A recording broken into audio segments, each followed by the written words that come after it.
জাতীয় স্তরে শিল্প শিক্ষা সম্প্রসারণে সিএফএসির বিশেষ সেমিনার। ডিজিটাল ও পারফর্মিং আর্টস নিয়ে নতুন উদ্যোগের ঘোষণা। ভারতের শিল্পকলা শিক্ষাকে আরও সুসংগঠিত, আধুনিক ও জাতীয় স্তরে মর্যাদাপূর্ণ করে তোলার লক্ষ্য নিয়ে এক বিশেষ সেমিনার অনুষ্ঠিত হল ত্রিপুরা উত্তর জেলা ধর্মনগরে। সিএফএসির উদ্যোগে আয়োজিত এই সেমিনারে উপস্থিত ছিলেন শিল্প, সংস্কৃতি ও শিক্ষা জগতের বহু বিশিষ্ট ব্যক্তিত্ব।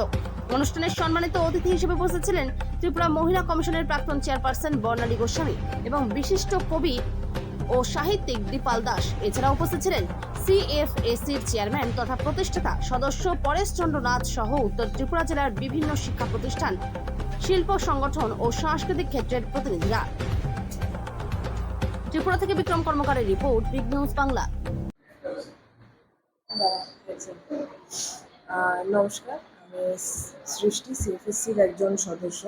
আজকে আমরা এখানে উপস্থিত হয়েছি সিএফএসসি স্মার্ট ক্যাম্পাস ইনিশিয়েটিভ নিয়ে একটি আমাদের সেমিনার চলছে।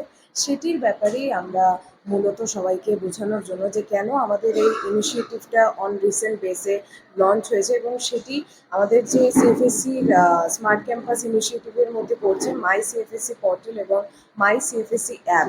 সেই যে দুটো জিনিস যেটা আমরা লঞ্চ করেছি সেটি কি এবং তার কি ব্যবহার এবং সেটি দিয়ে আমরা কি চেঞ্জেস আমাদের সিস্টেমে আনতে চলেছি সেটি নিয়েই মূলত আমাদের আজকের এই সেমিনার।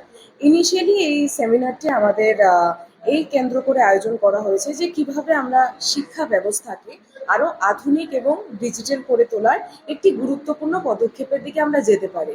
আমাদের মেন ইনিশিয়েটিভ হচ্ছে যে আমরা চাই যে প্রত্যেকটি শিক্ষা প্রতিষ্ঠানগুলো যাতে paperless data management, digital finance এবং স্মার্ট নোটিফিকেশন এবং ছাত্রছাত্রীদের প্রোগ্রেস ট্রেকিং সব কিছুই যাতে এক প্ল্যাটফর্মে আনা যায়। মূলত পুরো সিস্টেমটাকে যাতে আমরা under one roof, under one umbrella আনতে পারি এবং আমরা ডিজিটালাইজ প্রসেসের দিকে আমরা যাতে পেপার ওয়ার্কটাকে পেপারলেস প্রযুক্তিতে আমরা যাতে কনভার্ট করতে পারি। সেটি করায় আমাদের কি হচ্ছে, আমাদের যে প্রশাসনিক কাজ আছে সেটা যে শুধু সহজ হচ্ছে তা কিন্তু নয়, বরং প্রত্যেক শিক্ষক, ছাত্রছাত্রী এবং যারা গার্জিয়ানস আছে তাদের সঙ্গে আমাদের যে কমিউনিকেশন সেটা অনেক ট্রান্সপারেন্ট হয়ে যাচ্ছে এবং অনেক ইজি হয়ে যাচ্ছে। তো সেই প্রযুক্তি নির্ভর উদ্যোগকেই আমরা চাই যে আমাদের ভবিষ্যতে আমাদের যারা স্টুডেন্টসরা আছে তারা যাতে এই সিস্টেমটাকে ব্যবহার করে আমাদের সিএফএসসির যে ইউজেস আছে সেগুলোকে আরও ইজি এবং ফ্ললেসভাবে তুলে ধরতে পারে।